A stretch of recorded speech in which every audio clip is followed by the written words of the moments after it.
Bapak Ibu Saudara semua yang terkasih dalam Tuhan. Shalom. Ada pepatah bilang tak kenal maka tak sayang. Sudah kenal belum tentu disayang. Perkenalkan, nama saya Erik Soplanet. Dari marganya tuh bukan Sop Planet ya, bukan sop makan di planet, tapi Sop Planet. Jadi saya, papa mama saya orang Ambon, tapi saya lahir besar di Jakarta. Saya datang ke sini bersama dengan wanita paling cantik sedunia yang menerima kekurangan saya apa adanya. Ini istri saya sendiri, bukan istri orang ya, istri saya sendiri. Intan, namanya Ibu Intan. Ya, langsung aja ya Bapak Ibu semua ya. Hari ini saya membawakan firman Tuhan tentang suasana hati versus suasana rohani. Ini seringkali yang menjadi sebuah tantangan untuk kita semua, Bapak Ibu semua, saudara semua yang terkasih. Suatu tantangan yang besar banget dalam kehidupan kita, bagaimana kita bisa menaklukkan suasana hati kita untuk menghadirkan suasana rohani dalam kehidupan kita. Hati ini hati yang sangat luar biasa banget, incaran bagi Tuhan maupun bagi iblis. Hati saudara dan saya ini jadi incaran bagi Tuhan dan iblis. Hati ini gampang banget berubah. Pagi hari kita udah menyiapkan semuanya dengan sukacita, siang hari ada kejadian berubah semuanya. Pagi-pagi kita dengan ceria berubah jadi bisa marah, bisa benci, bisa dendam, bahkan kita bisa kecewa dengan seseorang.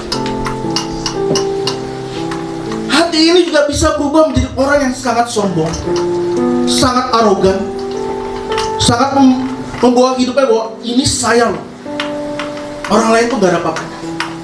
Gampang sekali nih Bapak Ibu Saudara dan saya ini berubah hatinya. Kita nih, hati kita bisa berubah karena kita dekat dengan orang lain. Kita gak mungkin hati kita bisa berubah kalau kita ketemu di orang yang gak pernah berjumpa dengan kita langsung tiba-tiba benci, gak mungkin. Saya ketemu seseorang di MTR, tiba-tiba saya marah, punya otak, gak mungkin. Baru kejadian saya bisa dendam sama orang itu, saya benci banget, gak mungkin. Tapi hati saya bisa berubah kalau saya berjalan sama seseorang, saya sama-sama bergaul dengan seseorang, itu bisa berubah. Maka di dalam Amsal 4 ayat 23 berkata, jagalah hatimu dengan segala kewaspadaan, karena dari situlah terpancar seluruh kehidupan. Kata Agim bilang apa? Jagalah hati, jangan kau nodai. Jagalah hati, lentera hidup ini. Ku kan menari, ku kan enggak beda ya. Jadi satu. Jadi satu. Ya. Hati ini sangat bahaya Bapak Ibu semua. Kita bisa sangat orang yang menjadi sangat membenci, sangat marah. Kita gampang sekali menyinggung orang dan menimbulkan sakit hati juga dengan perkataan kita, sikap hidup kita. Kita udah kejadian udah lama, kita masih ingat. Apalagi rata-rata di sini wanita semua. Wanita itu ahli sejarah. Dia akan tahu kejadian demi kejadian, sakitnya kapan tuh paling tahu. Paling hafal banget. Oh saya tuh Pak disakitin, najis banget gua ketemu dia. Gua rasa mau tampar-tampar Pak. Lalu kalau di sini ingat boconya yang kan di Jawa, tuh bojoku tuh Pak, rasa mau tendang-tendang tuh jangan. Di sini nggak ada. Jibaku yang ada. Di sini aman semua. Suasana rohani itu terbangun di saat Bapak Ibu Saudara dan saya hidup di dalam Tuhan, mengenal Tuhan lebih dan lebih lagi. Bangun pagi, paksakan hidup kita untuk mencari Tuhan. Paksakan hidup kita untuk mencari apa yang Tuhan inginkan dalam kehidupan kita. Minta Tuhan memimpin seluruh kehidupan kita. Saya jujur tiap mau melangkah di hari-hari yang saya mau lewati, saya paling ngeri banget. Karena kenapa saya bilang ngeri? Saya nggak pernah tahu saya berjumpa dengan siapa. Saya nggak akan tahu orang itu akan bisa menyakiti saya enggak, atau saya bisa menyakiti orang enggak. Saya selalu bilang sama istri saya, yang one day kita bisa jadi duri untuk orang lain. Tapi kalau kita jadi duri, kita cabut duri itu. Kita minta maaf. Kita nggak perlu gengsi, kita nggak perlu jaim, kita nggak perlu merasa jabatan kita tinggi.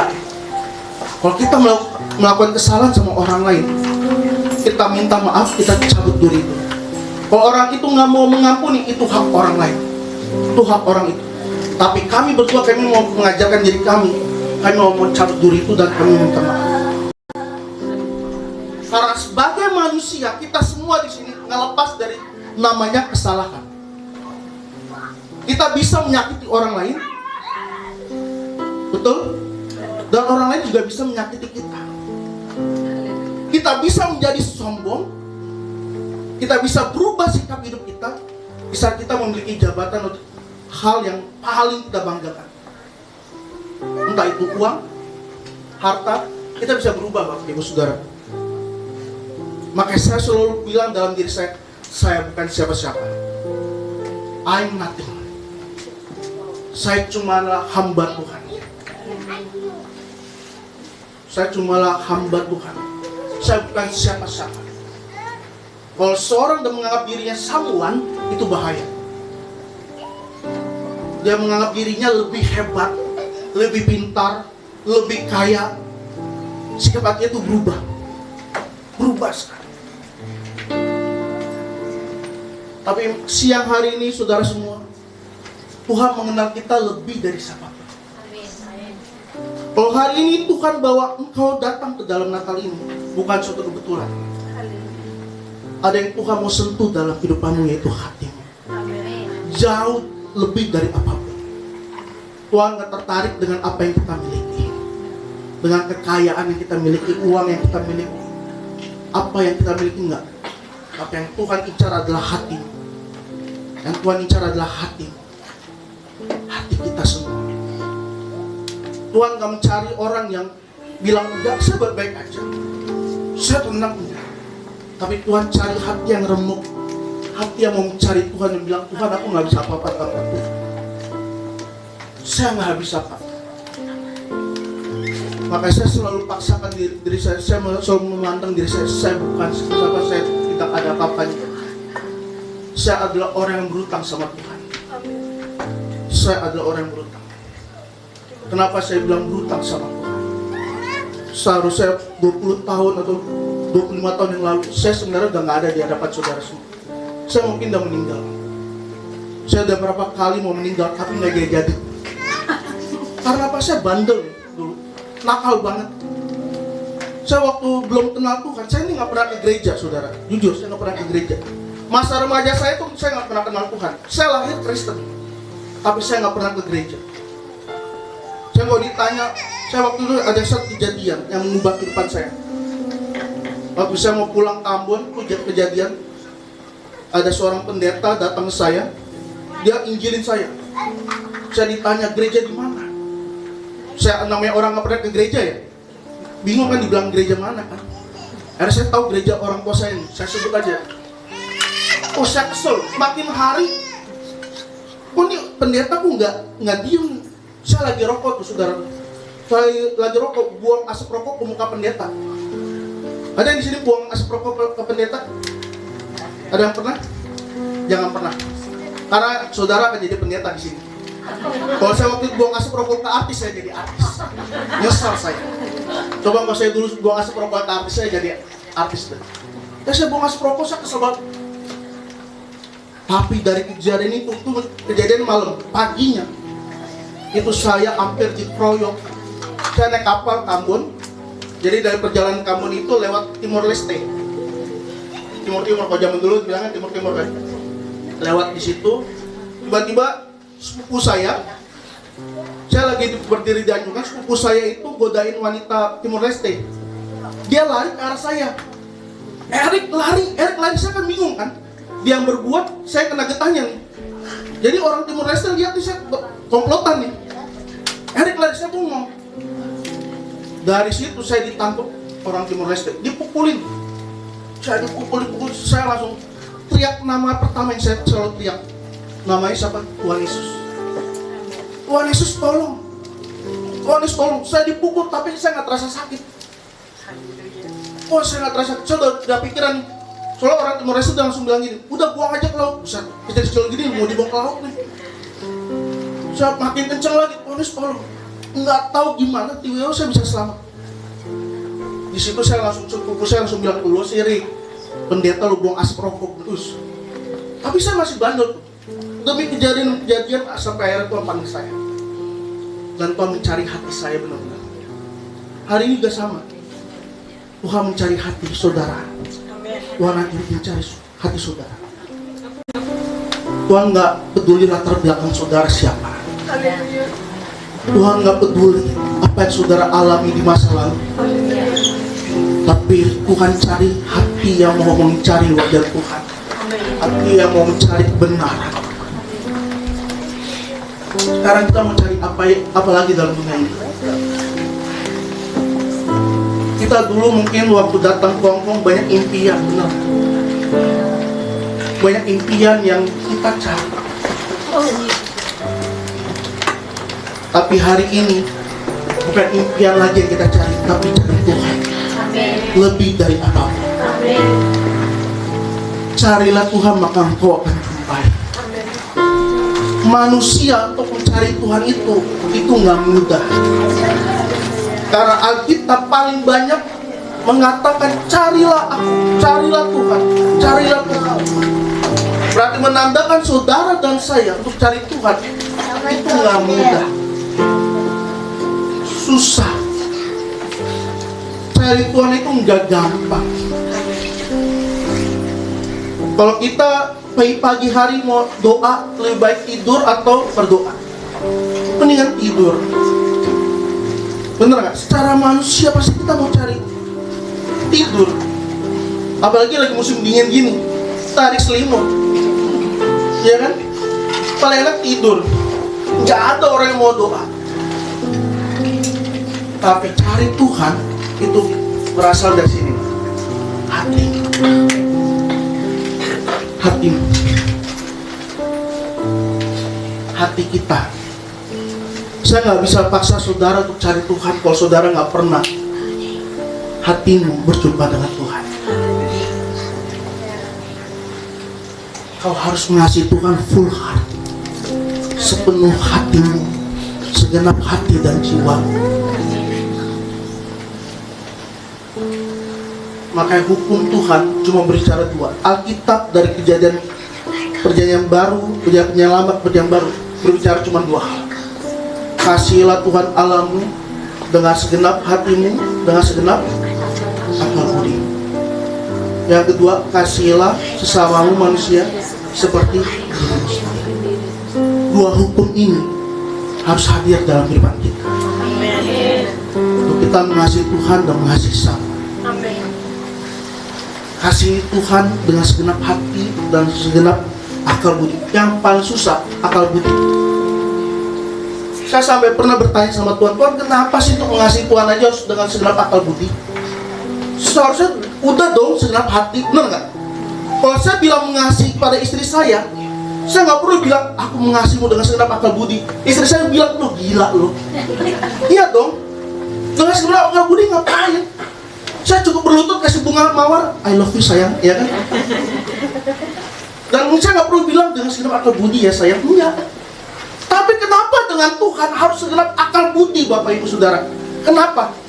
Karena manusia paling gampang berubah. Saudara dan saya paling gampang meninggalkan Tuhan. Gampang banget meninggalkan Tuhan. Kalau saudara dapat berkat, saudara akan bilang, Tuhan terima kasih. Kalau saudara dapat hal yang baik, saudara akan bilang, Tuhan hebat, Tuhan luar biasa. Tapi di saat kejadian dalam kehidupanmu tidak mengenakan, kejadian dalam kehidupanmu tidak menguntungkan, bisakah kau berkata, Tuhan baik? Tuhan baik. Makanya Tuhan kasih dengan segenap akal budi. Untuk kita mengasihi Tuhan di luar logika kita, Bapak Ibu Saudara. Di luar logika kita. Kadang manusia kita ini selalu berpikir benar. Bisa nggak ya Tuhan? Kok bisa ya Tuhan? Kenapa ya Tuhan aku kalau gini terus? Kita selalu berpikir logika kita. Makanya Tuhan mau menanggalkan logika kita, kemampuan kita ke dalam tangan Tuhan. Itulah dengan mengasihi Tuhan, tanpa menanyakan apapun. Tanpa menanyakan apapun. Kasihlah Tuhan Allahmu dengan segenap hatimu, dengan segenap akal budimu. Yang kedua, kasihilah sesamamu manusia. Ini yang paling sulit. Ini paling sulit. Kenapa saya bilang paling sulit? Kalau Bu Jessi baik sama saya, Bu Jessi kasih saya $10.000 Hongkong, saya akan bilang Bu Jessi itu baik banget ke semua orang. Atau mungkin saudara ada yang kasih saya duit, saya langsung bilang, itu baik banget ya ibu itu ya. Gampang banget kita bilang baik kepada orang yang baik sama kita, setuju nggak? Ya. Tapi kalau misalnya kita dijahatin orang dan kita bisa mengasihi, bisa nggak? Bisa nggak kita bilang mengasihi? Itu nggak mudah.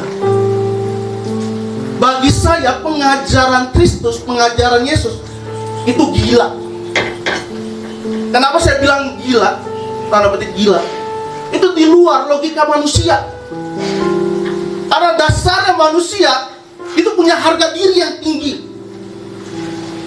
Mau dia pendidikan tinggi, mau dia kaya, mau dia miskin, semua orang punya harganya di dalam dirinya. Saudara nggak mungkin mau direndahkan sama orang lain, setuju? Nggak ada orang yang mau direndahkan, dihina, nggak ada yang mau. Bahkan dipermalukan, nggak ada yang mau. Tapi Yesus datang ke dalam dunia ini, Dia memberikan contoh untuk kehidupan manusia, bagaimana mengasihi sesama. Bagaimana mengasihi sesama.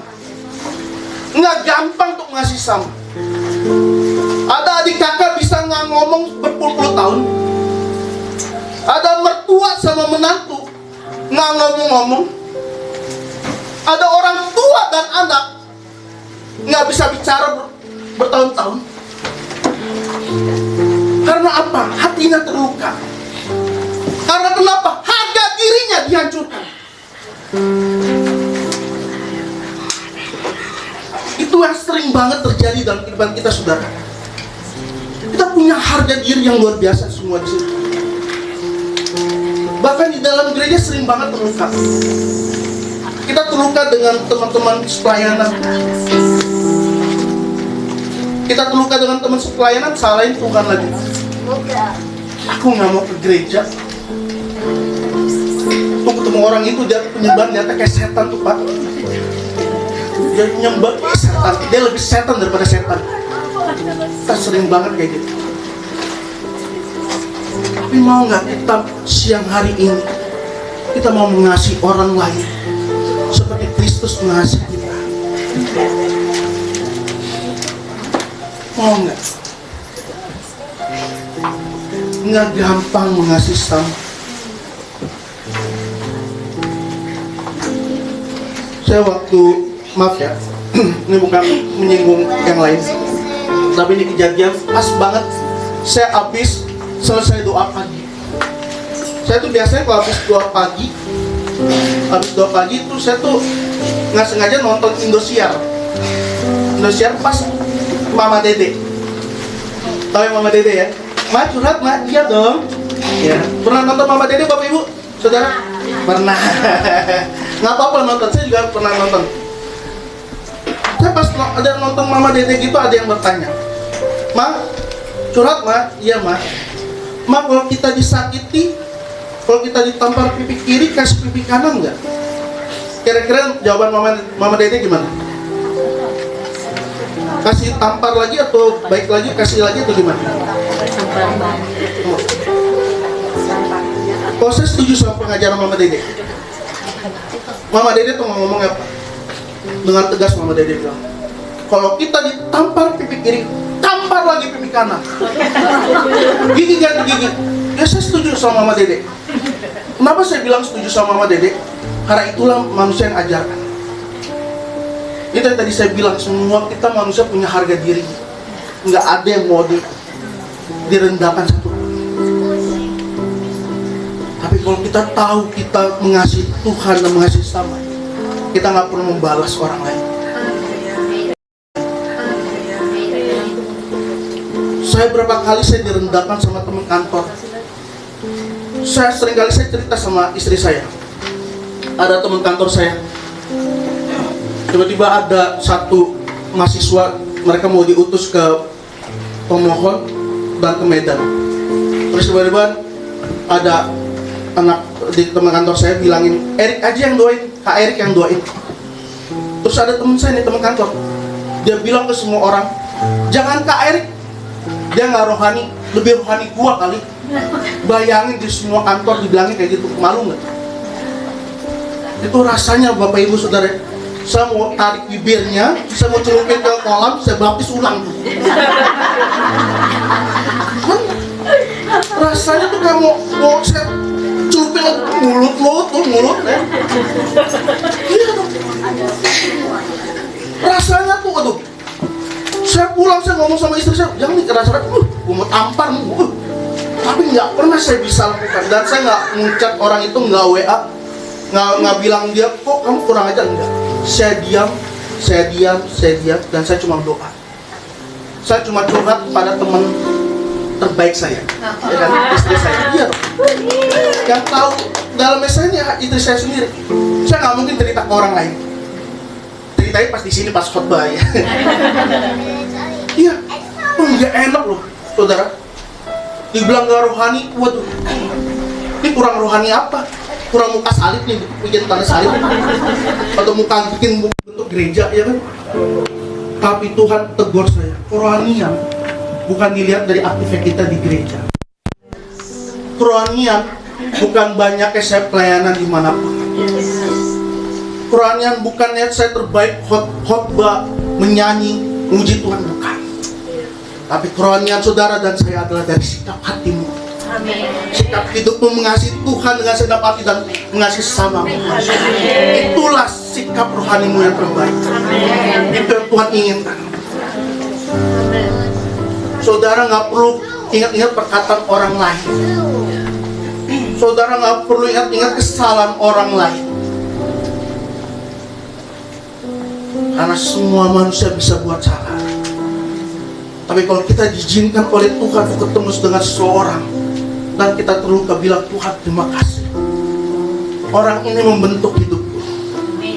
Orang ini membuat aku belajar untuk mengasihi. Saya pernah nggak benci sama orang, kesal sama orang. Pernah, ini taksi nih istri saya. Saya sama teman, saya bilang, orang kok kayak gini banget ya? Saya nggak mau ketemu loh. Ini taksi nih istri saya. Sama istri, ya ketemu ya. Enggak, aku nggak mau ketemu. Saya kelas kepala nih, istri saya paling tahu nih, kelas kepala nih saya. Tapi ada satu kejadian, Tuhan lembutkan hati saya. Amin. Menandakan hati saya dong. Amin.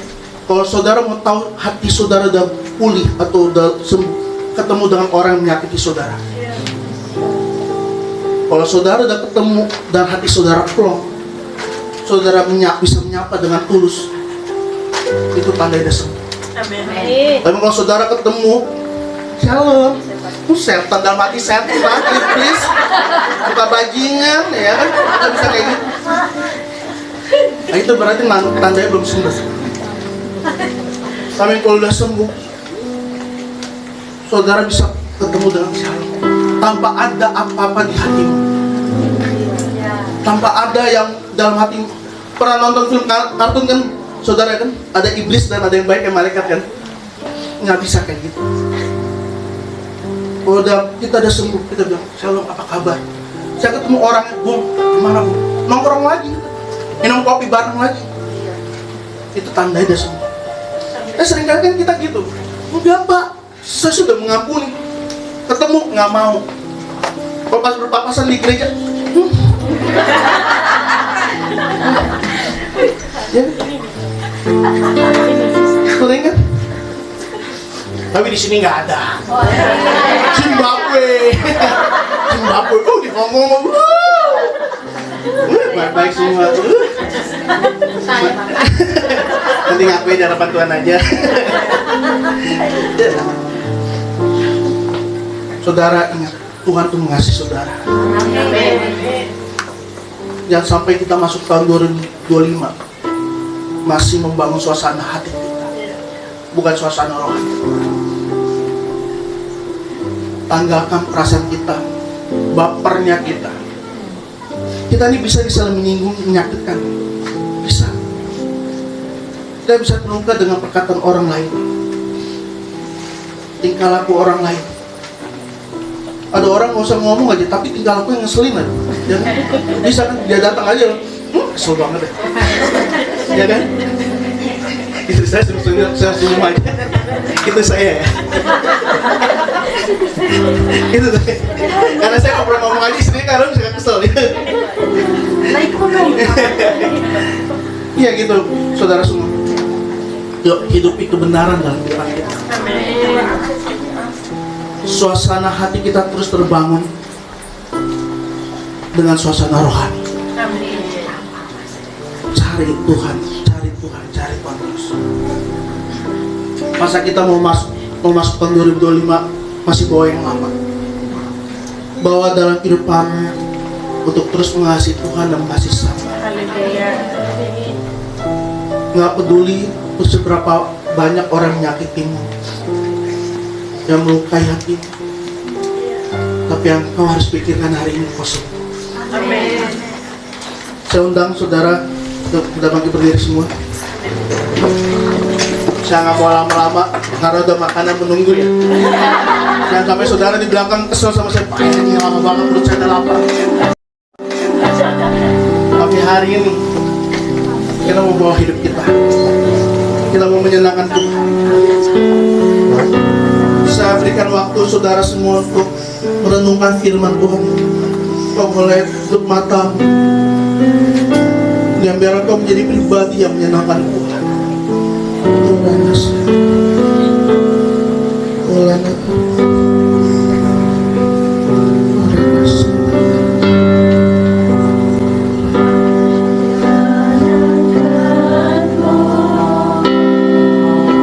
boleh angkat tangan di hadapan.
Nikmatilah hadirat Tuhan siang hari. Ya, bangunlah suasana rohani dalam hatimu itu.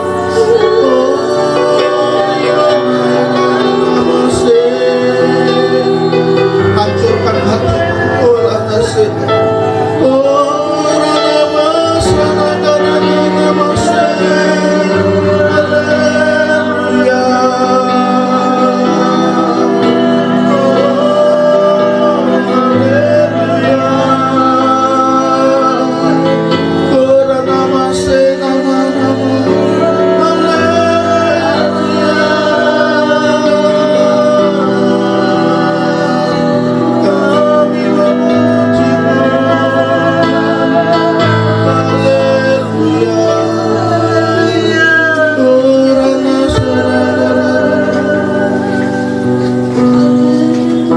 Tuhan melawat kita semua hari ini.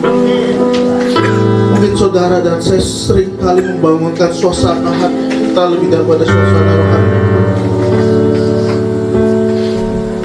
Kalau memang itu gambaran diri, kau boleh angkat tangan di hadapan Tuhan. Kemarahan, luka yang belum sembuh, kau boleh angkat tanganmu di hadapan Tuhan. Hari ini Tuhan mau melawat hidupmu. Tuhan hadir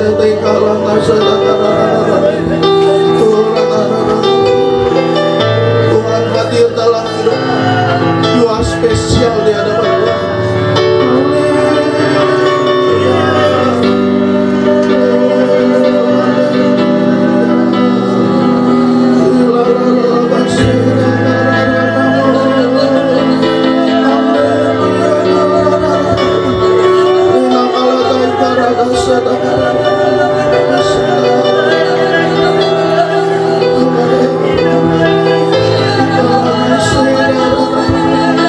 Tuhan akan menyegarkan jiwa dan rohmu. Tuhan akan lepaskan setiap hal yang menyakitkan.